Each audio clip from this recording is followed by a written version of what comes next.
കേരളത്തിൻ്റെ നിലപാട് ജനങ്ങൾക്കെതിരായിട്ട് നമുക്ക് പെൻഷൻ പോലും കൊടുക്കാൻ സാമ്പത്തിക പ്രയാസം അനുഭവിക്കുമ്പോൾ, എന്നാൽ പ്രയാസം അനുഭവിക്കുന്നു എന്ന നിലപാട് അന്നത്തെ എം പിമാരും അതുപോലെ UDFും അത് അംഗീകരിച്ചിരുന്നില്ല എന്ന കാര്യം നമുക്കറിയാം. എന്നിട്ടിപ്പോൾ വേട്ടയാടാൻ വേണ്ടിയിട്ട് ഇങ്ങനെയുള്ള സന്ദർഭത്തിലൊക്കെ മുഖ്യമന്ത്രി എവിടെയെങ്കിലും പോകാൻ പാടുണ്ടോ എന്നുള്ള ചോദ്യം ചോദിക്കുകയാണ്. ഇവിടെ ഇതിനു മുമ്പ് മുഖ്യമന്ത്രിമാരുണ്ടായിട്ടുണ്ട്. സ്വകാര്യ സന്ദർശനത്തിന് പോയ എല്ലാ മുഖ്യമന്ത്രിമാരെയും നമുക്കറിയാം. പ്രധാനമന്ത്രിയാണെങ്കിൽ എല്ലാ കാലത്തും നിരന്തരം പോയിക്കൊണ്ടിരിക്കുകയാണ്.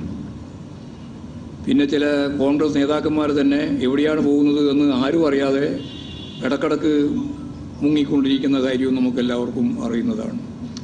ഇതെല്ലാം വെച്ചുകൊണ്ട് കേരളത്തോടുള്ള, പ്രത്യേകിച്ച് CPM-നോടുള്ള, ഇടതുപക്ഷ ജനാധിപത്യ മുന്നണിയോടുള്ള വിരോധം മാത്രം അടിസ്ഥാനപ്പെടുത്തിയിട്ട് ചർച്ച ചെയ്യുന്ന ഈ മാധ്യമ ശൃംഖലകൾക്ക് ഞാൻ നേരത്തെ പറഞ്ഞതുപോലെ കുഴനാടൻ എതിരായിട്ട് വന്ന വിധി അവർക്ക് കൂടി ഏറ്റൊരു അടിയാണ് എന്ന് മനസ്സിലാക്കി ജനങ്ങൾ പ്രതികരിക്കാതിരിക്കാൻ അപ്പോൾ തന്നെ വേറൊരു കാര്യം അവരുടെ മുമ്പിൽ അവതരിപ്പിക്കുക എന്നുള്ള നിലയാണ് നിങ്ങൾ സ്വീകരിച്ചിട്ടുള്ളത് എന്നുള്ളതാണ് അത് സംബന്ധിച്ച് പറയാനുള്ളത്. പിന്നെ ഈ ആധുനിക കാലഘട്ടത്തിൽ ഏത് അടിയന്തര സാഹചര്യവും നേരിടാൻ ലോകത്തിൻ്റെ ഏത് മേഖലയിലുണ്ടായാലും സാധിക്കുമെന്നുള്ള കാര്യം നമുക്കെല്ലാവർക്കും ശാസ്ത്ര സാങ്കേതിക വിദ്യ അനുസരിച്ച് അറിയാവുന്നതാണ്. ഏത് യോഗം വിളിക്കാനും എവിടെ ഉള്ള യോഗത്തിൽ പങ്കെടുക്കാനും സാധിക്കുന്ന നില തന്നെയാണ് ഉള്ളത്. പിന്നെ ഈ ചുമതല കൊടുത്തില്ല എന്നുള്ളത് ഇതിനു മുമ്പ് പോയപ്പോഴും ചുമതല കൊടുത്തിരുന്നില്ല. ചുമതല നിർവഹിക്കാനാവും, പിന്നെ എന്തിനാണ് ചുമതല കൈമാറുന്നത്? ആ പറഞ്ഞതിൻ്റെ അർത്ഥം മനസ്സിലായല്ലോ. മുഖ്യമന്ത്രിക്ക് തന്നെ ലോകത്തിൻ്റെ എവിടെ ഇരുന്നും ചുമതല നിർവഹിക്കാനാവും. പിന്നെ ചുമതല പ്രത്യേകമായിട്ട് ഏൽപ്പിക്കേണ്ടുന്ന ഒരു പ്രശ്നവും നമ്മുടെ മുമ്പിലില്ല. പാർട്ടിയും അതുപോലെ തന്നെ ഗവൺമെൻറ് എന്ന രീതിയിൽ അതിൻ്റെ യാത്രാനുവാദം കൂടി വാങ്ങി യാത്ര ചെയ്യുന്ന മുഖ്യമന്ത്രിയെ കടന്നാക്രമിക്കാൻ മാധ്യമ ശൃംഖല ഇതിനു മുമ്പെല്ലാം ചെയ്യുന്നത് പോലെയുള്ള ജോലി അവർ നിർവഹിച്ചു എന്ന് മാത്രമേ അതുമായിട്ട് ബന്ധപ്പെട്ട് പറയാൻ സാധിക്കൂ.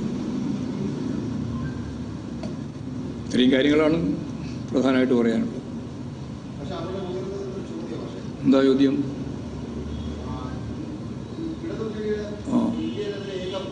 ഏത്?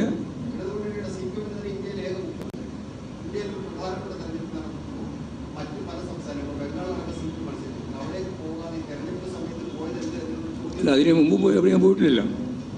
തിരഞ്ഞെടുപ്പ് പ്രാവശ്യം ആദ്യമായിട്ട് വന്നൊന്നുമല്ലല്ലോ. ഇതിന് മുമ്പും തിരഞ്ഞെടുപ്പ് വന്നിട്ടുണ്ടല്ലോ. അതൊക്കെ ഞങ്ങൾ ആദ്യം തീരുമാനിച്ചിട്ടുണ്ട്. ആരൊക്കെയാണ് എവിടേക്കാണ് പങ്കെടുക്കേണ്ടത്, പോകേണ്ടത് എന്നുള്ളത് സംബന്ധിച്ച് എല്ലാവർക്കും ഒരു സ്റ്റാർ ക്യാമ്പയിനേഴ്സ് ആദ്യം തന്നെ എഴുതി കൊടുക്കണം. എഴുതി കൊടുത്തതിനെ അടിസ്ഥാനപ്പെടുത്തിയിട്ട് ഇവിടെ ആളുകൾ വന്നിട്ടുണ്ട്, ഇവിടുന്ന് ആളുകൾ പോയിട്ടുമുണ്ട്. അതിൽ മുഖ്യമന്ത്രി കേരളം വിട്ടു പോകണം തീരുമാനിച്ചിട്ടില്ല. അതാ കാര്യം. ഓ അതെ അതെ, ജനങ്ങൾ അറിഞ്ഞല്ലോ. നിങ്ങൾ തന്നെ അറിയിപ്പിച്ചില്ല. അതിൽ നിങ്ങൾ മാധ്യമം ചെയ്ത പണി ഇല്ല. പോകുന്നതിന് മുമ്പ് തന്നെ നാളെ പോകുമെന്ന് പറഞ്ഞിട്ടുണ്ടോ? പോയതിൻ്റെ ചിലപ്പോൾ സാധാരണ പോകുമ്പോൾ ആരാ ചിലപ്പെടുക്കൽ?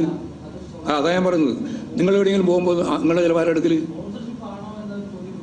നിങ്ങൾ ശുദ്ധ അസംബന്ധ ചോദ്യമാണ്. അസംബന്ധ ചോദ്യത്തിന് അസംബന്ധ ഉത്തരം പറയാൻ ഞാനില്ല. പറഞ്ഞാൽ മനസ്സിലായില്ലേ?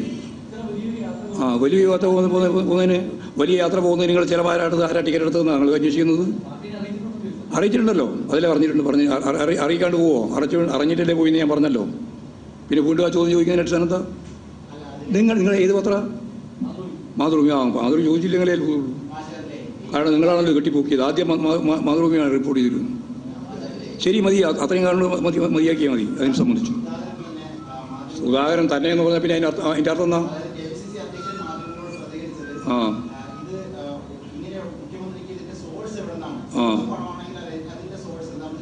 അതൊക്കെ ചോദിക്കുന്ന പോലെ പറയാം. അതിന് സ്വന്തം പണം തന്നെയാണ്. സ്വന്തം പണമല്ലാണ്ട് വേറെ ആരെങ്കിലും പണത്തിൽ ആരെങ്കിലും യാത്ര ചെയ്യുമോ? നിങ്ങളെന്താ വിചാരിച്ച്? നിങ്ങളെന്തോ പുതിയ പോയിന്റ് കിട്ടിയ പോലെ നാളെ രാവിലത്തെ പത്രത്തിൽ എഴുതാൻ വേണ്ടിയില്ലേ? സ്വന്തം ചെലവിലാണ് പോകുന്നത്. പ്രതിപക്ഷം ചോദിക്കുന്നതല്ല. പ്രതിപക്ഷത്തിൻ്റെ ചോദ്യം നിങ്ങളെ ചോദ്യമാണ്. പ്രതിപക്ഷത്തിന് ചോദിക്കാനുള്ള ശേഷി തന്നെയില്ല, പണ്ടേ ഇല്ല. യഥാർത്ഥത്തിൽ എല്ലാ ചോദ്യം ചോദിക്കുന്നത് മാധ്യമങ്ങൾ തന്നെയാണ്. ശരി, അടുത്ത പറഞ്ഞു. മുരളീധരനും സുധാകരനും ചോദിച്ചതിനെ പറ്റിയൊന്നും ഞാനധികം പറയുന്നില്ല.